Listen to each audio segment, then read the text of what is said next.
Hey, what's up there, YouTubers? It's me again, Brian, aka Gamer 55551, and I am back with a My 2 Cent video for this week, for the week of April 26th to the 22nd, though. And I do want to point out that I just concluded finishing watching That 90s Show on Netflix, though. I definitely enjoyed it, though. Somewhat more focused on Kitty and Red a bit more than what That 70s Show is, but it still maintains some of the humor and stuff that made that 70s Show famous and everything like that. It's worth checking out, though. I'm looking forward to new episodes and all. I wonder how they're going to handle a season 2 and all that. And I like how some of the cast from that 70s Show made an appearance in that 90s Show and all. And yes, Red still has his famous "I'm going to put my foot up your ass" kind of stuff. So yeah, check it out when you get it. If you have Netflix, check it out, though. It's worth taking a look at, though.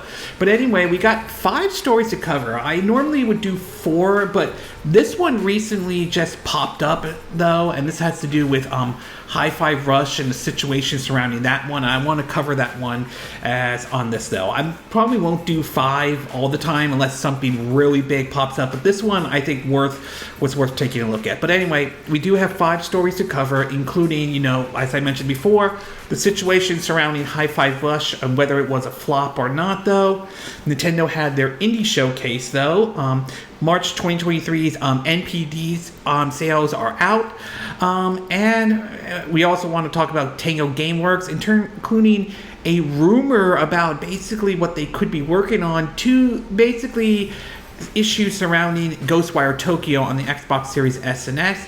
And of course, Sega basically purchasing the developers of the Angry Birds mobile game, though. If you're interested in where I got the source of these information, though, links will be in the description down below. But before we get started, I like to do what I like to call the quick My 2 Cents and, of course, the movie and TV show parts of it. Stuff that kind of caught my attention, but I'm not going to go into a huge amount of details, though. The first one is basically an article from Destructoid that was kind of interesting to read, though, and this one had to do with video games that exist in the universe. The kind of video games that that basically the creators of The Simpsons or the writers put up, I think Bloodstorm, to Larry the Looter, if I'm saying the name correctly, to a whole bunch of other games as well. It's really neat. It's worth reading to take a look at it, especially if you're a long time Simpsons fans, though. It's also worth pointing out. It's also in another story, though. We learned that basically the Activision Blizzard deal is basically got approved in the country of South Africa. So apparently they are definitely getting a lot of countries approving this deal, though.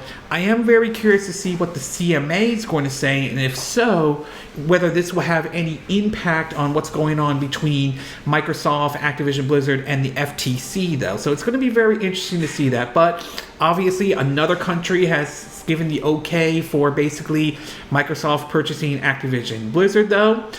We also learned that the physical release for Lego 2K Drive for the Nintendo Switch, for those who are thinking about getting that, the Switch version, apparently it seems to be that the physical version is going to be only a downloadable code. In other words, it's going to be an empty box with a piece of paper, which, excuse me.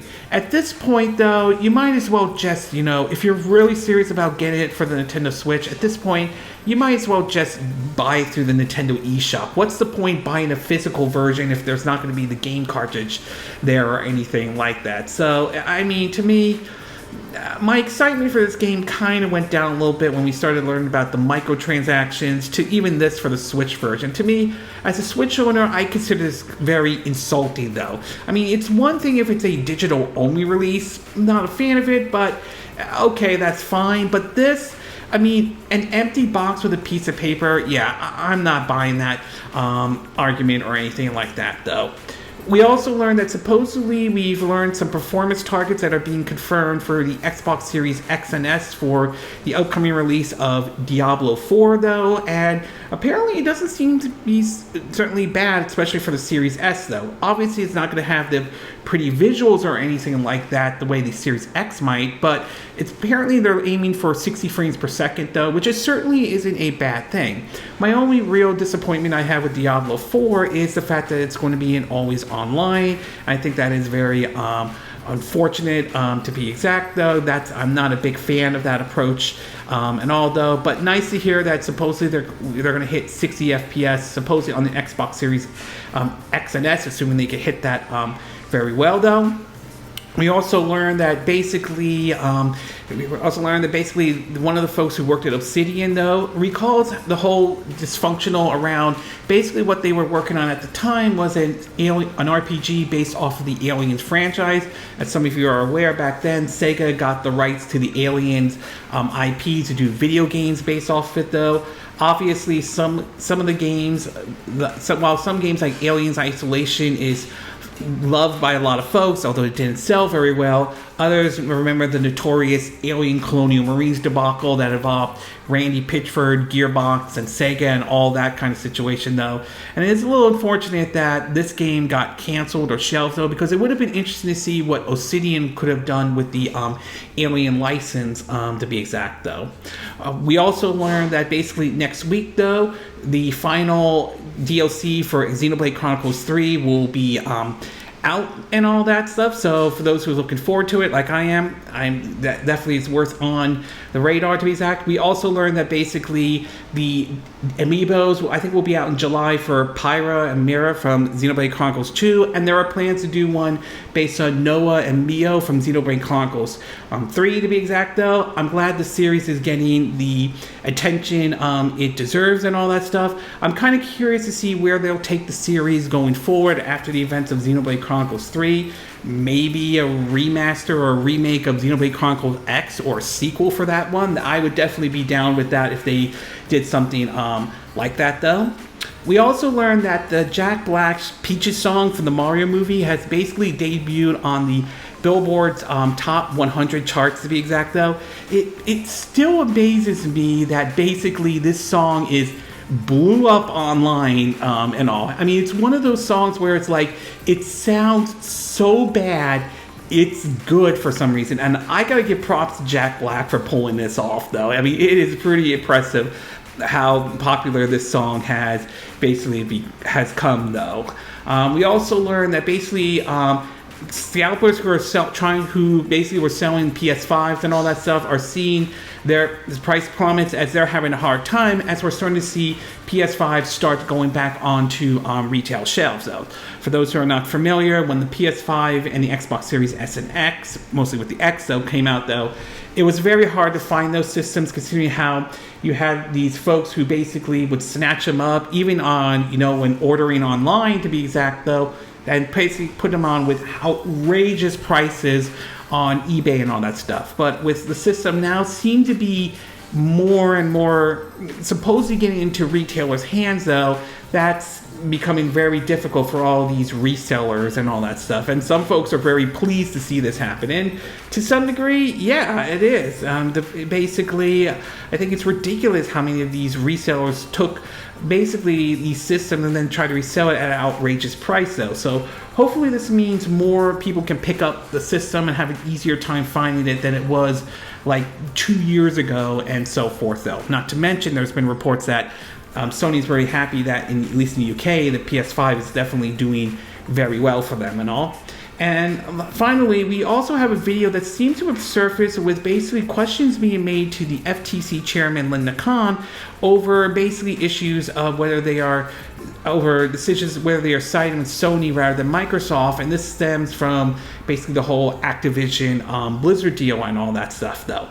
My take on this is that I'm not opposed to the FTC really looking at this deal or anything like that. They have a right to look at this deal and all, but I do have concerns of them making a political or biased decision, to be exact. And yes, this is going to be political to some folks about this.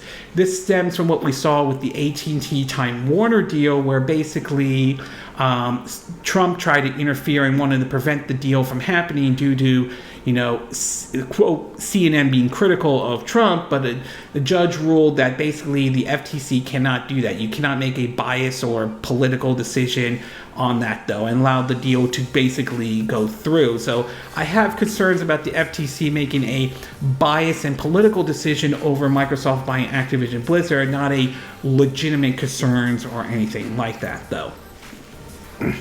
And in the movie and TV side of our My 2 Cent video, we learned that basically that filming has begun with the Knuckles spin-off for the, that Knuckles, who made an appearance in the Sonic the Hedgehog movies, though with Sonic the Hedgehog 2, though. Supposedly, the report is that the synopsis is basically saying that the movie will take place between Sonic 2 and the upcoming Sonic 3, to be exact, though. I am looking forward to seeing this, especially on Paramount Plus and all.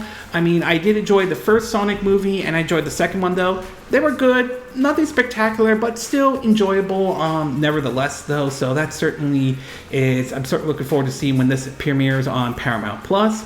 We also learned that the Super Mario Brothers movie is supposedly now expected to hit the $1 billion mark, though, as it continues to beat global estimates. So, I mean, it's very impressive to see how this movie is doing really well at the box office and everything like that. And I think this some of it, I feel, has to do with the generational thing, as we are seeing, generations that grew up playing Mario games. I think that's one of the reasons.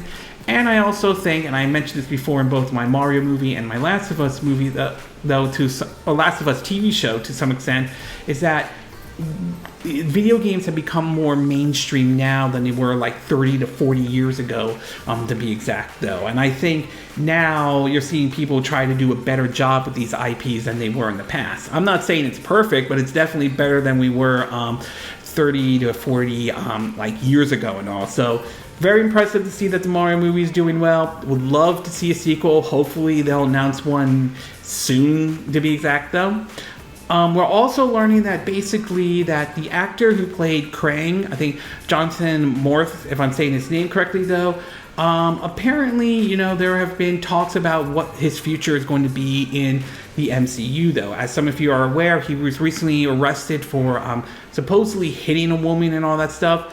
And recent reports have started to come out that basically other women have started to come and tell the DA basically what is going on. Recently, he's been dropped by other movies, and his talent agent has sort of dropped him, to be exact, though. Again, if I apologize, I'm not saying his name correctly. I think it's Jonathan Majors, I'm sorry. I apologize, I'm not saying his name correctly. Has been dropped by his talent agency, though. No word in terms of Marvel at this time, though, to be exact, though. But I wouldn't be surprised if we see a scenario where they drop Jonathan Majors, if Marvel drops him entirely and recast Krang and all, because we're now hearing reports that basically they are starting filming for Avengers 5, the Krang Dynasty. So we'll have to wait and see what happens on this one, to be exact, though. But yeah, it will be very interesting to see how this all plays out, though. And last but not least, there were 3 trailers that were basically announced yesterday and today, to be exact, though, or teaser trailers to some degree, though. The first one is the Tiny Toon Looniversity, though. Basically, this is basically the sequel to the 90s Tiny Toon Adventures. I'm sure most of us remember watching that back when we came home from school, or watch it as a Saturday morning cartoon, though I believe it's going to be on Cartoon Network, but I wouldn't be surprised to see it make its way over to HBO Max, or Max as they're going to call it in the foreseeable future. We saw a teaser trailer for Godzilla x Kong, The New Empire, though. It's going to be curious to see how this one is going to play out. Is this setting up a situation where Godzilla and King Kong have to team up against a more dangerous foe, which looks like is somewhat related to King Kong to some degree? So we'll have to wait and see how that one is going to play out, to be exact, though.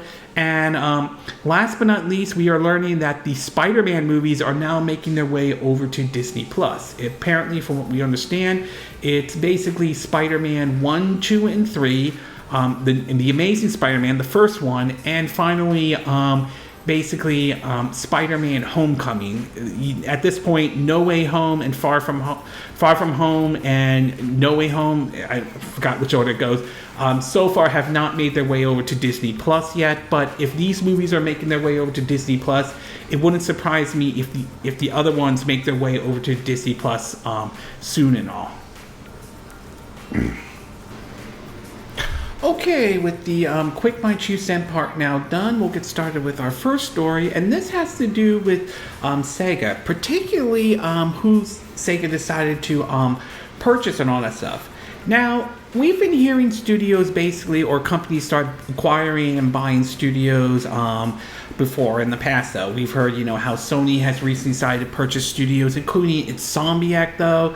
Nintendo, not as much though. Although we have heard how they purchase Next Level Games and all, and a recently animation studio, and now going to be called Nintendo Film Studios or anything like that. And of course, basically Microsoft with surprise purchases ranging from from a lot of the studios they purchased to some of the big ones like Bethesda, to even what we're seeing going on right now with the process with Activision Blizzard, though.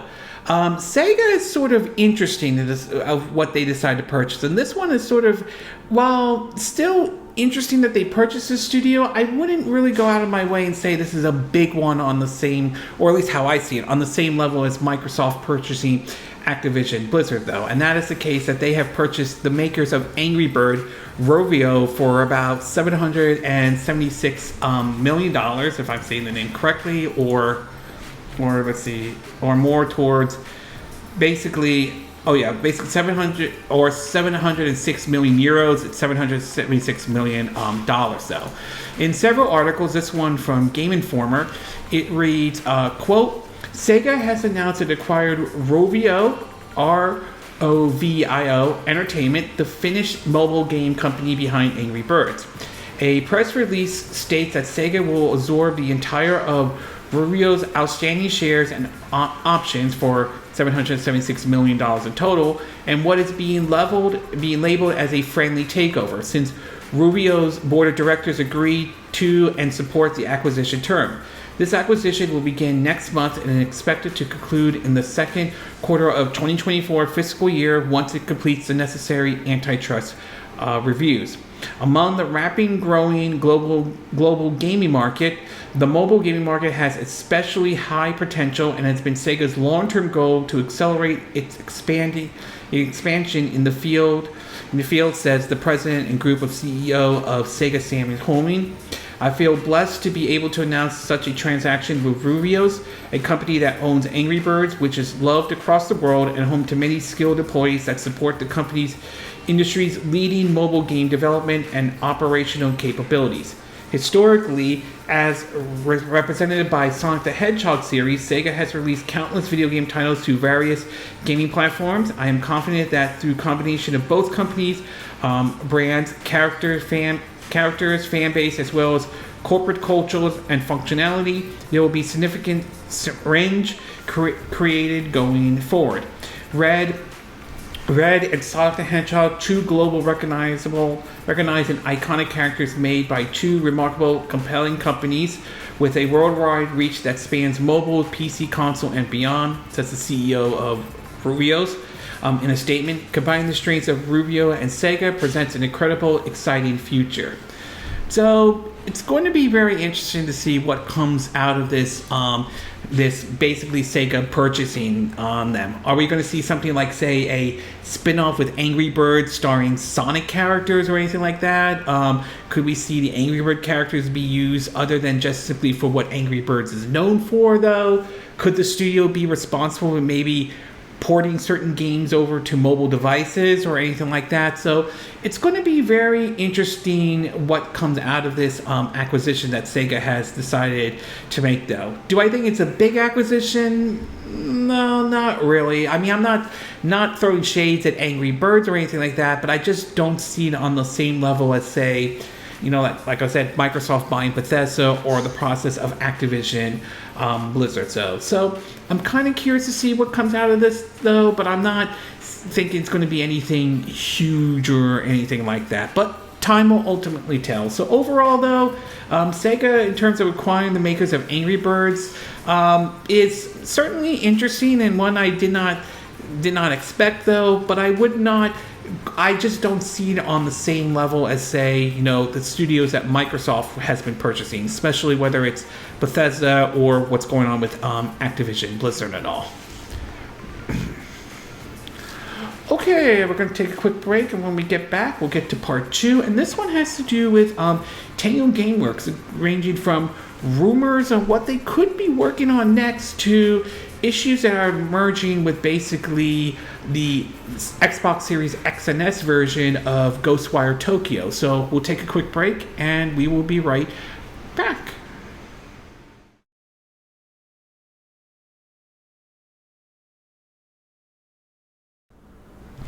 Okay, and we are back with part 2 of my 2 cent video, and for this one, we're going to be talking about Bethesda and Microsoft-owned studio Tango GameWorks, over one being a rumor and one apparently an issue popping up with Ghostwire Tokyo on the Xbox Series X and S, though. So I'm sure you are aware, though, Tango GameWorks has been owned by Bethesda for quite some time, well before Microsoft purchased Bethesda, though. Created by developer Shinji Mikami, who most remember him from the Resident Evil fame, including Resident Evil 4, though, before the remaster version came out, though. The studio has put out several games, though. Evil Within 1 and 2, though. Ghostwire Tokyo that recently had come out, and of course earlier this year, Hi-Fi Rush recently came out as well. I'll get to that one in part 5 and all that stuff. And of course, we learned that one of the person who helped create Tango GameWorks basically also Shigeru Mikami recently stepped down and all that stuff, and it'll be very interesting to see what he does next with his life and all that stuff.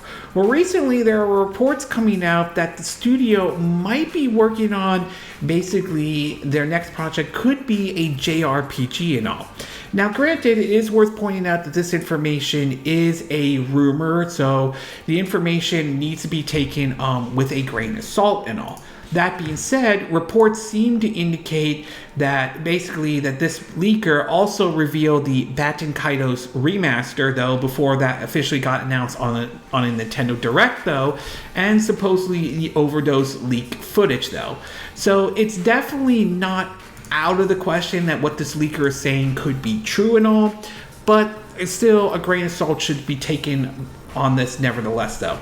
Anyway, in an article from Game Radar Plus, it reads that, quote, Hi-Fi Rush and Evil Within studio Tango GameWorks is rumored to be working on a new IP in the form of a yet-to-be-announced JRPG.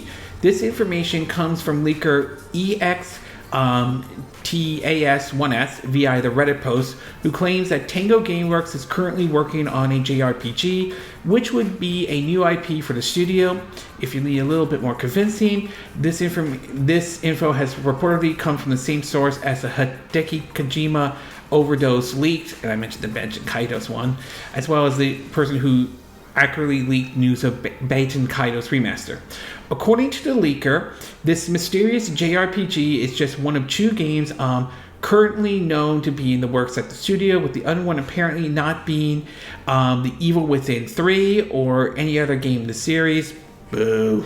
Despite the fact that it was seemingly teased in a Hi-Fi Rush Easter egg, though. It's probably best to approach this claim with a little skepticism and wait for an official announcement from Tango GameWorks or parent company ZeniMax before we get too excited. It wouldn't totally be out of the question for the developers to release a JRPG, though, as you could tell from Tango GameWorks. Other games, the studio isn't known for sticking to one particular gene, though. So, could Tango GameWorks do a... go back, though, on that one. My bad. Okay. What?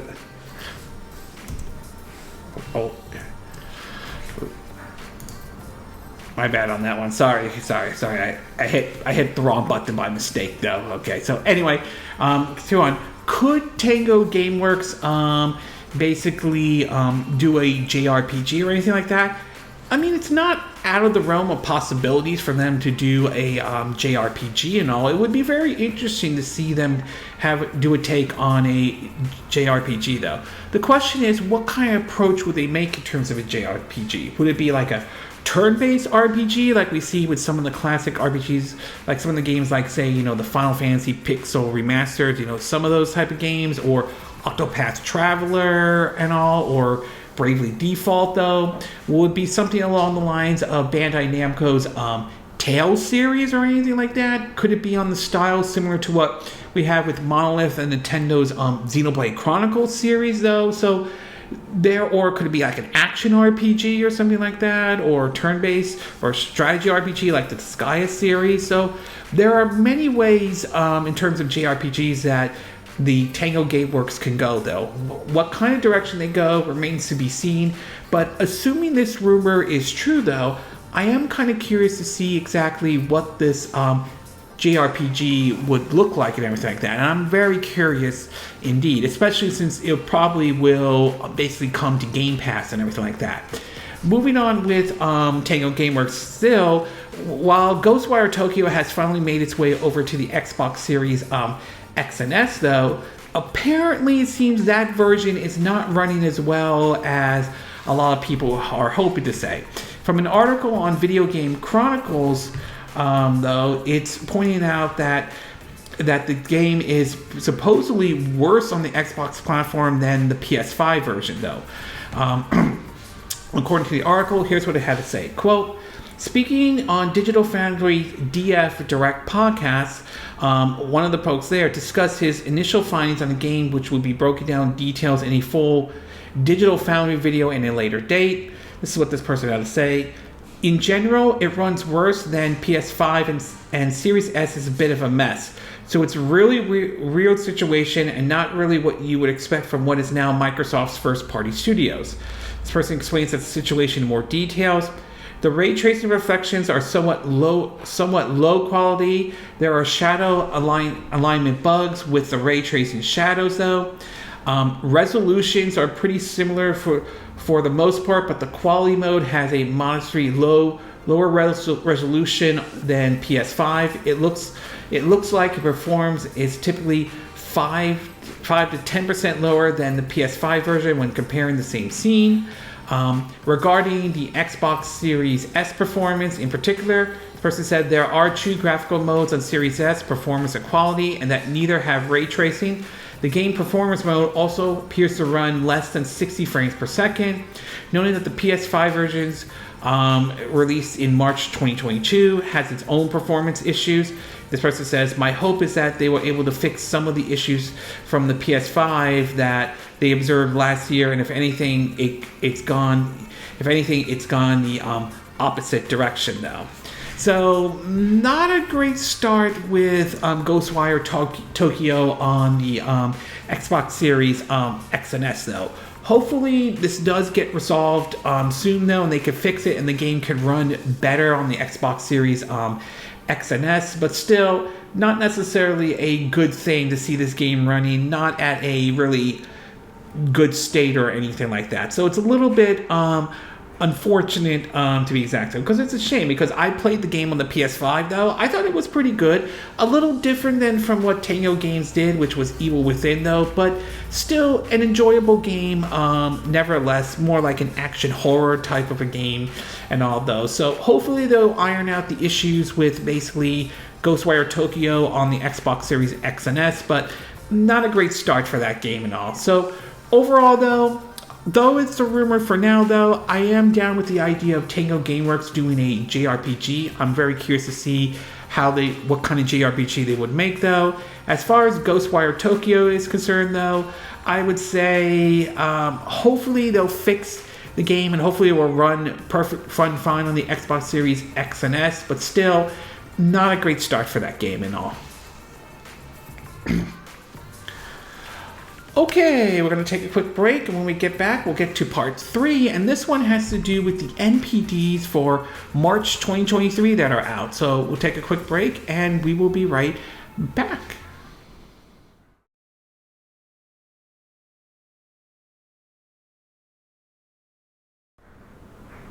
Okay, and we are back with part 3 of my 2 cent video for this week. And for this one, we're going to be taking a look at March 2023's NPD, though. So with this one out, though, we're going to be seeing what exactly games, where they rank in terms of how they did, though. And of course, we got this information from Matt Piscatella, who's part of the NPD group. And some of the things that he said, though, including in terms of hardware, is that the PS5 apparently did very good in March and all. So why don't we go over and take a look.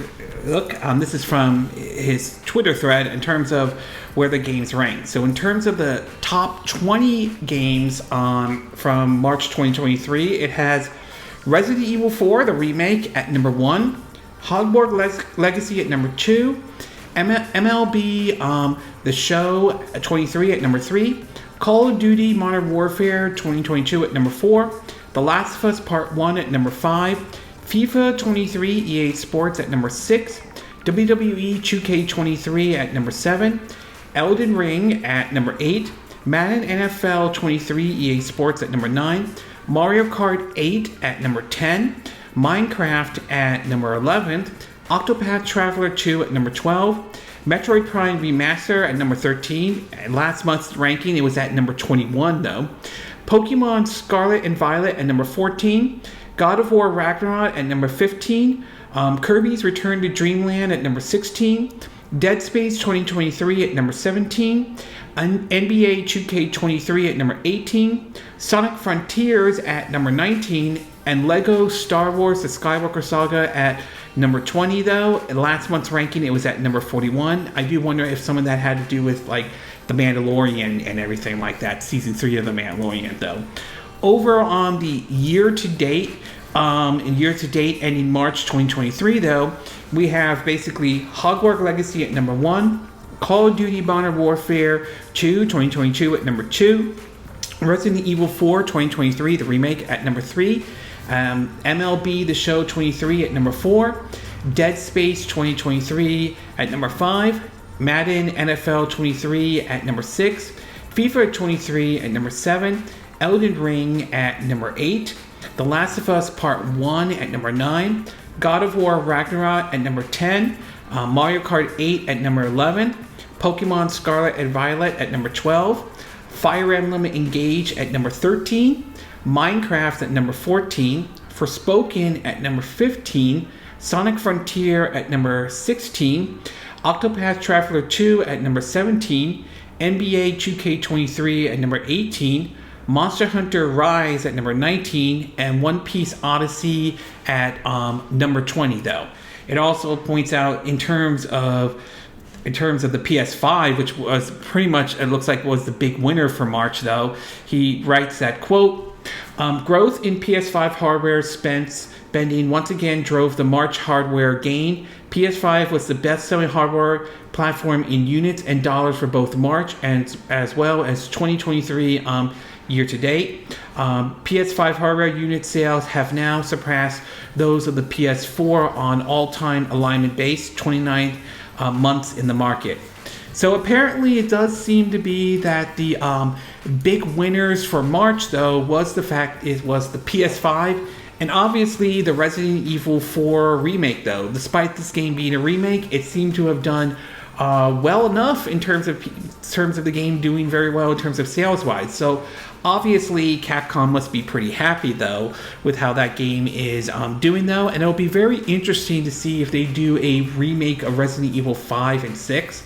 Personally, in my opinion though, I think they should though, but again, we'll have to wait and see if that does happen or not though. As far as the PS5 though, it does seem to indicate that March was definitely good though. It will be very interesting to see what April's NPD turns out to be, but it's clear the PS5 and Resident Evil 4 remake were pretty much the big winners for March and all. As for what April's going to be though, that one's going to be very interesting to me because of the impact that the Super Mario Brothers movie has had, though. I'm very, very curious to see if, given the amount of money that movie has made, whether that will spill over in terms of seeing games like, say, Mario Odyssey, or New Super Mario Bros. U, or Super Mario 3D World plus Bowser's Fury, or Paper Mario the Origami King. I'm curious if we could see that in the top 10 or the top 20 because of the impact the movie has had, though. Bear in mind, when The Last of Us TV show premiered on HBO Max, we saw The Last of Us Part 1 make its way into the top 10 or top 20 of the NPD chart. So I'm very curious to see if that happened, though. In fact, I did tweet Matt Pascatera on this, though. I asked him this question, though, and I wrote, quote, considering how well the Mario movie is doing right now, I'm curious to see if we see a spike in sales of Mario games and whether they make it into the top 10 for April or the top 20 though. And his response is that, quote, "There should be some crossovers. Zelda will have the far bigger impact though, I reckon though." So he does, judging by how I'm reading it though, he does seem that we could see something like that happen. Again, I don't know if that will officially happen, but I wouldn't completely rule it out. As I mentioned before, we saw this with The Last of Us though, and how that made it back into it. Same with Cyberpunk 2077 when Cyberpunk Edge Runner came out, how that shot back up even on the Steam charts to be exact though. So it's going to be very interesting to see what April's NPD charts are going to be like. But overall, there's no doubt as far as March 2023 goes, the big winners were probably the PS5 and of course the Resident Evil 4 remake though. Okay, I'm going to take a quick break, and when we get back, we'll get to part 4, and this one has to do with Nintendo having their indie showcase. So we'll take a quick break, and we will be right back.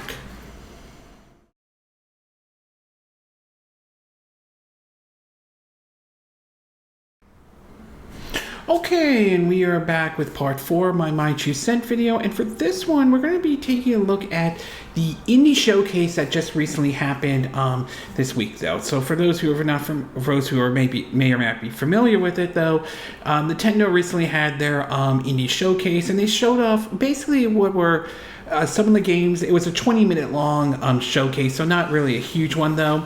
And while there were certainly some games that stood out, at least for me, that I'm going to keep an eye out on though, I would say I wouldn't go as far as this one being like the wow moment or one that like really like was like, oh my god, this is like the best showcase or direct that they've done. I wouldn't really go that far. Excuse me. So I'm going to break this down into what I liked and what I didn't like, mixed, or not 100% sure. The first one we'll start off with is what I like though, and excuse me, and that has to do, the first one would be Riff of the NecroDancer though. I have heard of this series though, and I think they teamed up with Nintendo and did one based off with the Zelda theme and everything like that. And what they showed during this one looked kind of neat. It almost felt like a little bit of a sort of their take on Guitar Hero to a certain degree. So that one I'm definitely going to keep an eye out though. They showed off several DLCs, but the one that stood out for me was the Shovel Knight Pocket Dungeon DLC. I've heard of this game, and I probably will definitely give this one a try to be exact though. I did enjoy the Shovel Knight game in general though. I would be down if they ever do a Shovel Knight 2 and all. That would be great. Maybe in like a 16-bit style graphics and everything like that. Teslagrad 2 and Teslagrad Remastered is another one I definitely will be keeping an eye out for. I think I played a little bit of the first one on the Wii U, so to see this game get remastered on the Nintendo Switch is definitely nice. And with a sequel, though, that definitely is really neat. I have heard stories going around that there will be a physical version, and if that's the case, though, I probably want to keep my eye out on the physical version. So these two look really nice. They look like really good 2D type of games.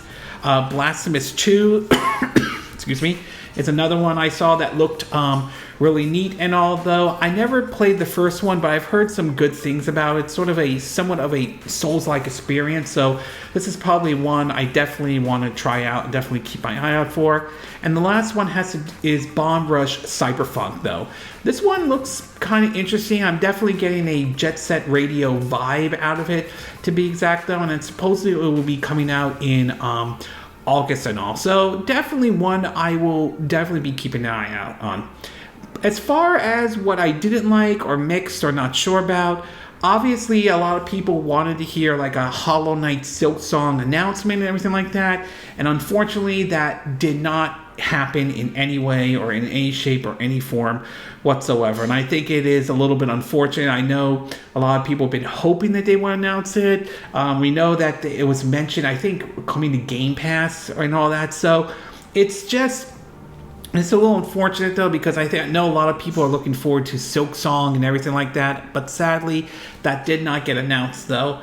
And last but not least, though, there weren't any real wow moments that I saw in this direct or anything like that. I'm not saying there weren't any games that interest people, though, and I'm sure there are some out there that might interest folks, though, but it's just not all of them wowed me or anything like that. So wasn't exactly a surprise moment or anything like that, or any major big announcements, at least as far as I'm aware of.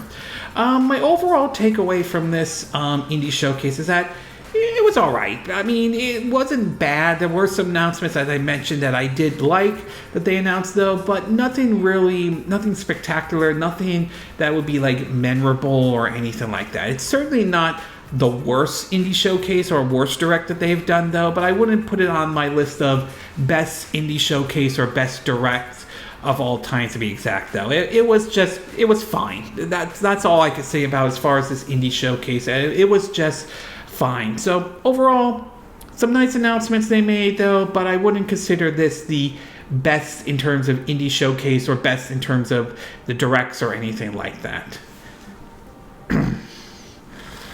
Okay, I'm going to take a quick break. When we get back, we'll get to our fifth and final part, and this one has to do with an odd situation we're seeing right now with Hi-Fi Rush, and whether it did or did not succeed or anything like that. So we'll take a quick break, and we will be right back.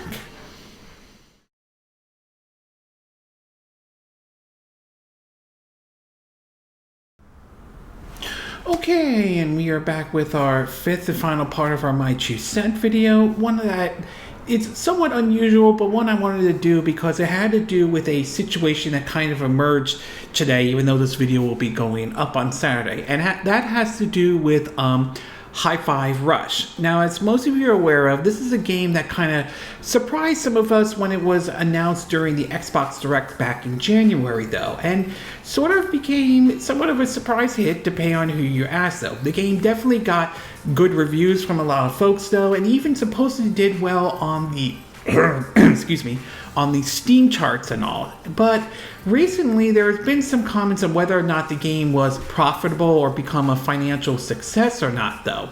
Well, this has to stem with a comment that Jeff Grubbs recently made that kind of caught people's attention and later got a response not only from Microsoft, but even Jeff Grubb himself kind of had to somewhat walk back the comment and kind of clarify what he meant to say, though. In some of these articles, in the first one from GameSpot, it reads that, quote, despite universal praise, Hi-Fi Rush has seemingly not met internal expectations set by Microsoft. A new report claims that the action title from the developer Tango GameWorks failed to make the money it needed, though Microsoft has since suggested otherwise. Jeff Grubbs of GameSpot's sister site Giant Bomb discussed Hi-Fi Rush on his Game Mess Decided podcast. Based on what I've heard, it's just straight up didn't make the money it needed to make, he said. I mean, it got good reviews, the buzz was good, so where do you put the blame for something like that? Is it the price? Was it a shadow drop? Could it have sold more? Is it Game Pass, though? And apparently following those statements, it says that, quote, basically, Xbox Game Marketing VP Aaron Greensberg refuted that Hi-Fi Rush has disappointed Microsoft, saying it was a breakout hit for us and other players in all key measurement and expectation. He did not specify what those internal expectations were specifically. As for Game Pass, Grubbs wonder why Hi-Fi Rush need to sell a certain number of units when it's part of the subscription service with over 2 million players per Bethesda. If these games also then need to perform in terms of sales, which it sounds like they do, or at least something need to, he then ponder if other big name games, specifically Halo Infinite's failure, are putting more pressure on smaller games like Hi-Fi Rush. Now, following this and Alan Greensberg's refute of Jeff Grubbs, he would later make a tweet and kind of clarify what he meant to say. This is what he said, quote, on Twitter, though. I was just trying to say that I heard Hi-Fi Rush didn't make the money it was expected to make, but to be clear, I don't really know how Microsoft measures success. This was just a small passing statement in a large conversation. It wasn't meant to make people worry about Hi-Fi Rush. He also continued by saying, I should have said needed on the podcast. I didn't know what it needed to do. The conversation we were having was about generating revenues, and the game didn't hit that target. But no matter what, Hi-Fi Rush isn't a flop, and Tango's future is bright.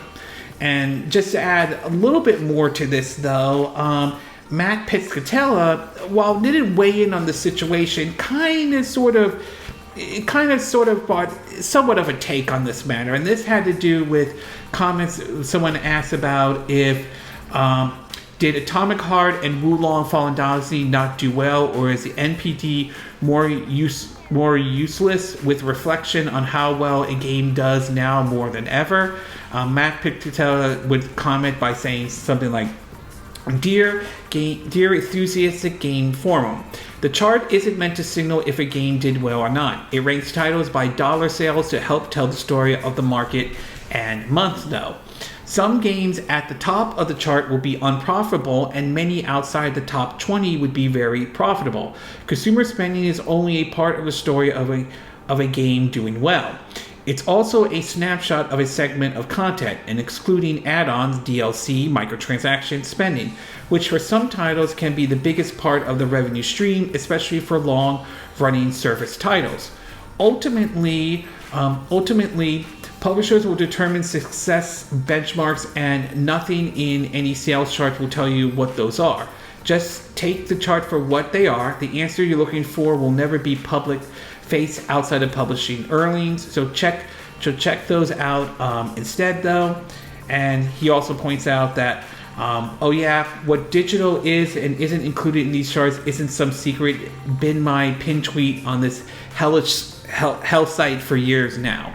So is it possible Hi-Fi Rush could have been a flop or could have been a success, though? I mean, it could go either way on this, though. If you're looking at it from either a traditional, like it didn't sell units or anything like that, or it did well in terms of, being on Game Pass and PC, for that matter, though. Some of this, I do kind of agree with Matt Piscatella on this to a certain degree, is depending on what expectations did Microsoft set, though.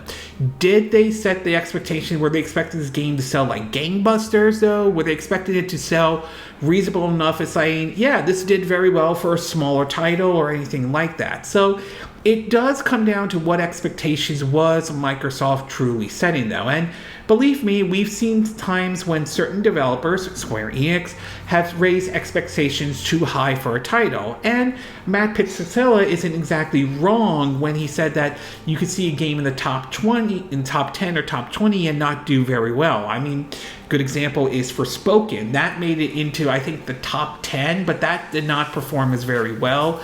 And even the Saints Row reboot from last year, again, those made it into like the top 20 charts, but even that did not do as well. So it's possible that Microsoft didn't have huge expectations for Hi-Fi Rush, and it might have met the expectation they were expecting, though. So it could go either way, though. And it sounds like Jeff Grubb is basically walking back saying, no, it isn't a flop, but it may be not on the level you were thinking of. So overall, though, I would say it's an interesting debate whether Hi-Fi Rush was a flop or not, though. I don't think, in my take on it, I don't think it was a flop, though, but I don't think it was going to make the same amount of money as, say, like a Call of Duty game or anything like that, though. As for whether it's Game Pass or not, to me, Game Pass can be kind of a double-edged sword to a certain degree, though. I mean, we have seen cases where some developers don't do well despite their game being on Game Pass, but I also won't, or any game streaming service, but I also won't deny the fact that we've also seen successes. We also seen games that have done very well on Game Pass, though. I mean, look at games like Tunic that was released last year. That the developers were happy when the game was on Game Pass and how well it did. So it's going to be different for each game. Some are going to benefit from Game Pass and some are not, though. Okay, this concludes this My 2 Cent video for this week. And again, these are my opinion. What are yours? What are your thoughts about Sega buying the developers of Angry Birds? Do you think this is a smart investment on Sega's part, though? Or do you think this is sort of a waste of time on Sega's part, though? What are your thoughts about the rumors of Tango GameWorks possibly working on a JRPG? Are you down with that idea of a JRPG, though? Is there a certain style of a JRPG that you would like to see Tango GameWorks do, though? Are you a little disappointed we're not going to see an Evil Within 3, at least at this time, though?